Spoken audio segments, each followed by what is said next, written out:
Today we're talking to Zeenat Islam, pupil barrister at 25 Bedford Row. Thanks for talking to us today, Zeenat. Not at all, thank you for having me. I'll just start by asking, what was your route to the bar? Did you do a law degree, GDL? Sure, so I'm born and brought up in Birmingham. Went to the local comprehensive, had a bit of a naff reputation, managed to get through, did okay. And I went to a local college in the same sort of area, and then I went on to the University of Warwick, where I did a straight law degree. Following that, I took a year out and then went on to do a master's at the LSE in Public International Law. And then I went back home to Birmingham to do my BPTC at the College of Law there. Oh, great. And had you had much work experience at the bar or any other kind of legal work experience before you got pupillage? Yeah, I think in order to get to pupillage, it's obviously quite a difficult process, and work experience is a massive part of what you need to do. And I think my approach was, whilst I was at university, was just to take the opportunities that were available to me and to make the most of what was there. And so whilst I was at university, I made the point of looking for mini pupillages, which is obviously something that is necessary when considering a career at the bar. And I think I ended up having done about 3 to 4 by the time I came around to applying for pupillage. And what I would also recommend is important for somebody considering a career at the bar is to also do some work experience at a solicitor's firm, because what that means is when you go to an interview and you get asked, well, why do you want to pursue a career at the bar? You can say, well, I've done many pupillages, I've also done solicitor's work experience, and I can make an informative choice as to why it is that I've decided to pursue a career at the bar. So I think it's important to do the conventional sort of work experience, but what is also important, and something that I tried to do, was just to find things that I was passionate about. And so a couple of the other things that I did, which I think really helped me when I got to interview, was in my second year I set up an organisation called Youth Inspire, which is a youth activism organisation which I continue to run. So it's got legal undertones, but it's also something I'm passionate about. And I went on to volunteer with another organisation called Restless Beings, which is a human rights based organisation. And then, so that was whilst I was still at university, and then in my gap year I thought, great, I've got a year, what can I do that's going to make me a little bit different, it's going to give me these skills, that's going to differentiate me when I get to interview. And I thought, I'm going to try and stay and do law related things, but also do, again, what I enjoy. So I was employed by the Warwick University Centre for Human Rights, where I was able to nurture the academic side of the legal interests that I had. And coupled with that, I did various internships with, youth-based organisations, law-based organisations, and that just helped me to sort of develop skills that were transferable. So even if you get involved with something that isn't necessarily directly law-related, I think it's important to show that you can do lots of other stuff. And one of the other things I did was to go abroad and volunteer, and again, I think that was something that worked to my favour too. So really strong work experiences there, and obviously you showed quite amazing initiative to set up your own sort of initiatives as well. The competition for pupillages is really intense, isn't it? There's so many applicants for each pupillage place.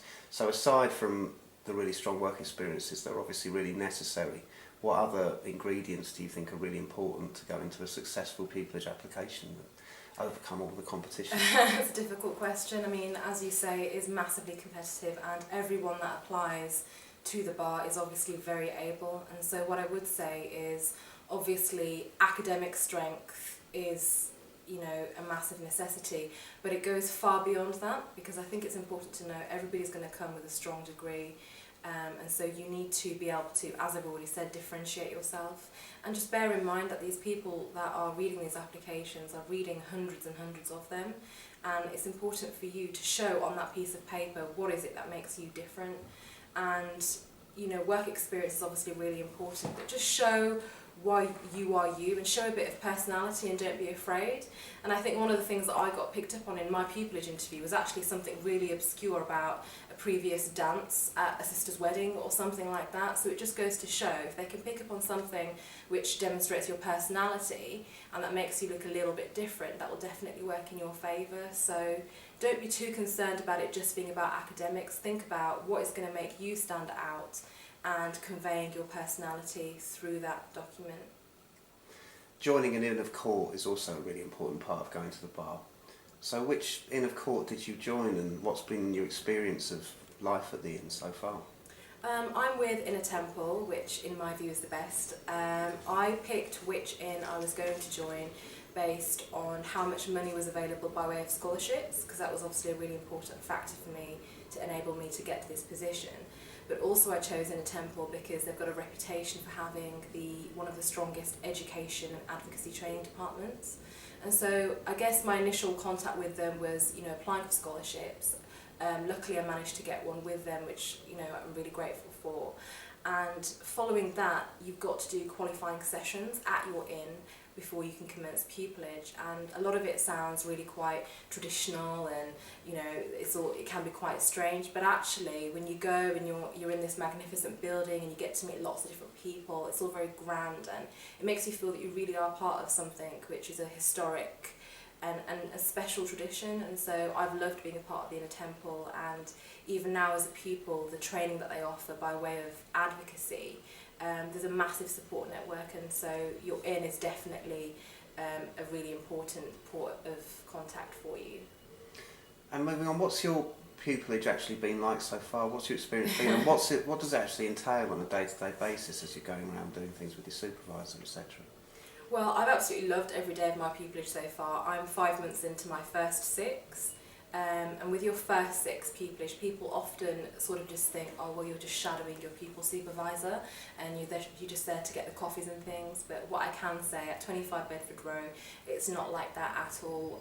Everybody has been fantastic. I'm blessed to have a brilliant supervisor who is genuinely investing his time to make me be the best advocate that I can be.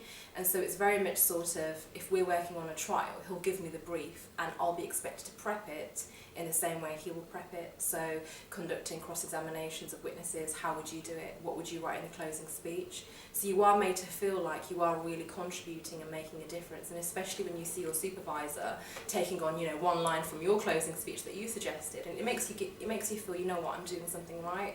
And so it's varied for me being involved in trials. I've done lots of different areas. We've done sort of violence, sex cases, servitude. And there's also opportunities to get involved with other people in chambers, and I've been working with a QC the last couple of weeks, which was a murder trial. There's been bits and pieces surrounding that. So 25 Bedford Row has been fantastic, everyone's great, and it's a very exhausting, exhilarating and challenging experience, but I wouldn't change it. Wow, it certainly sounds very interesting. So, obviously you've still got your whole second 6 to go. Do you have any plans yet about what you want to do when you qualify? Are you going to keep your practice broad? Are you going to look to specialise in crime? Obviously I know 25 Bedford Row is a really strong crime set. I think for me my plans are obviously first of all to survive pupillage and to qualify, and thereafter crime is massively important to me and it will always be at the heart of what I do, but I think it's also really important to be flexible and adaptable and be open to every area and whatever opportunities come about. I've got a strong academic background in human rights and international law, so those are both areas that I would love to pick up, but for the moment it's just a massive learning process, learning as much as I can and hoping to develop a good practice out of that. Great. And any final advice for anyone, any budding barristers looking to follow in your footsteps and get pupillage? Yeah, my advice would be, if the bar is something that you want to do, then you can do it, and don't ever be put off by what you think certain stereotypes might be, or that you can't get to the bar, it's inaccessible because of your background. Historically there have been issues with how wide the bar is by way of access, but I hope that I'm an example of somebody that despite your background and your upbringing, anybody can get to the bar. If you've got the academic credentials and you've got the passion and you want to do it, then please pursue it. Do what you need to do, be proactive and live the dream. Oh, brilliant. Well, thanks very much for talking to us today, Not at all. Zeenat. Much appreciated. Thank you.